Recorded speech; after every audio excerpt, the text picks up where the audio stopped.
mobilization over this entire controversy has already begun. And Owaisi, the chief of AIMIM, has now stepped out and has lashed out at the BJP government again.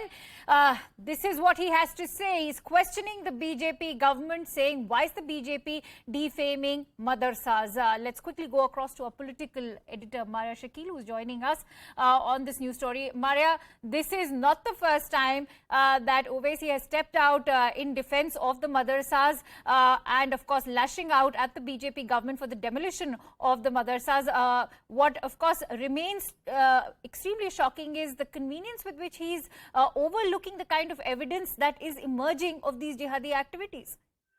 Well, he cannot really not address his own constituency, and that is the reason why he's come out in support, because he understands fully well that with the spotlight on madrasas in Assam, there have been several questions being raised, and their alleged terror links. The Assam authorities have been going all out to demolish these madrasas in various parts and several districts of Assam. Mr. Owaisi essentially saying that the education that is there in these madrasas, the Urdu, teachings that are taught, the Quran teachings that are taught, not all these madrasas lead to kind of jihadi activities or indoctrination or even Islamization. So he is saying that the Modi government has a larger conspiracy against madrasas and students who are being educated in these madrasas. Right.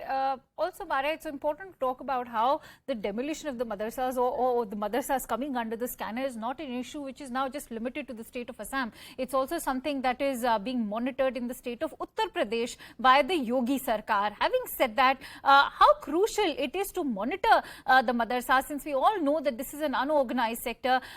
Even the education received by the children in these madrasas doesn't really, hold merit in the society.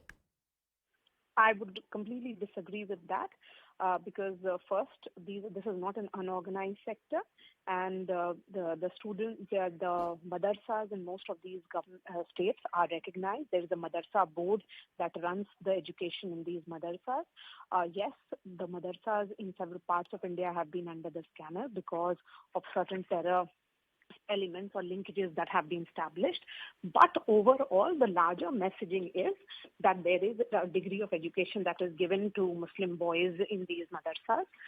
To say that all these madrasas indulge in terror activities may not be correct, or an assessment that, that this is an unorganized sector. It is not really unorganized.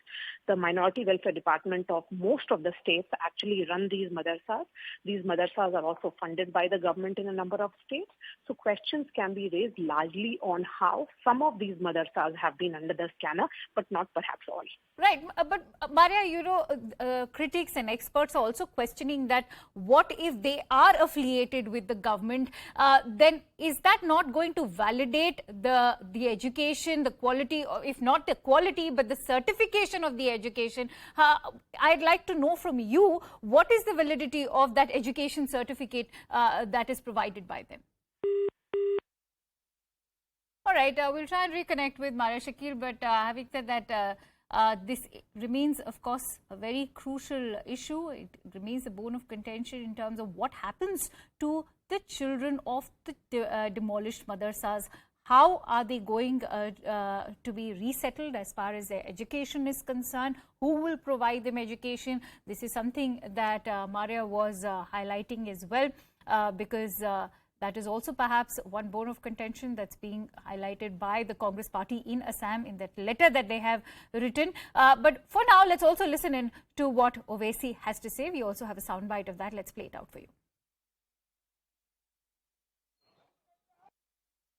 Asaduddin Owaisi और जितने गयूर मुसलमान इस भारत के, वो किसी से नहीं डरते सिवाय अल्लाह के। हमको फिक्र इस बात की है कि आप हमारी दुश्मनी में, हमारी नफरत में देश को किस राह पर लेकर जा रहे हैं। आज मेरी बारी है, कल किसी की और बारी होगी। यही हमको फिक्र है। आप मदरसों को बदनाम भाजपा इसलिए करती है क्योंकि भाजपा जानती है कि आजादी की लड़ाई में कोई आरएसएस वाला नहीं था। हमको फिक्र इस बात की है कि देश को किस राह पे लेकर जा रहे हैं आप, कि वो मदरसे जो गवर्नमेंट से पैसे नहीं देते और ओवरग्राउंड है। आप सबका सर्वे कराइए, हमको इतराज नहीं। और राइट टू एजुकेशन एक्ट भी आर्टिकल 30 की वजह से माइनॉरिटी स्कूल्स और मदरसे पे अप्लाई नहीं होता मैडम। ये आर्टिकल 30 का भी वायलेशन है। आप सर्वे करके उसको इस्तेमाल करेंगे, इंटरफेयर करेंगे मदरसों में।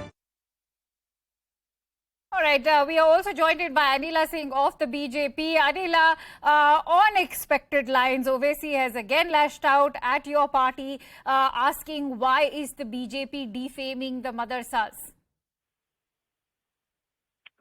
My ram to everyone, and I'm not at all surprised the way Owaisi is behaving. He's behaving in a very bizarre manner. And it proves that he is not the fruitful worker amongst the Muslims. Because when a government, it conducts survey on madrasas, why he is having so much of problem? Isn't it a good step?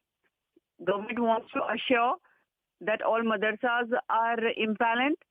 Government wants to ensure that teachers are there. Government wants to ensure that proper curriculum is being followed. Government wants to ensure that children are getting right education and right atmosphere in the madrasas. So what is wrong in that? This simply proves that whether we talk about Yogi government or any of the Bharatiya Janata Party government where surveys are being conducted, they just want good for the children from Muslim community. But if Mr. Owaisi comments that this is somehow this is against the Muslim community, this shows his mindset. He doesn't want that Muslims should become progressive.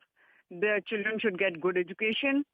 And that is why he is getting so rattled. That is why he is giving such statements which goes against the welfare of the Muslim community. Right.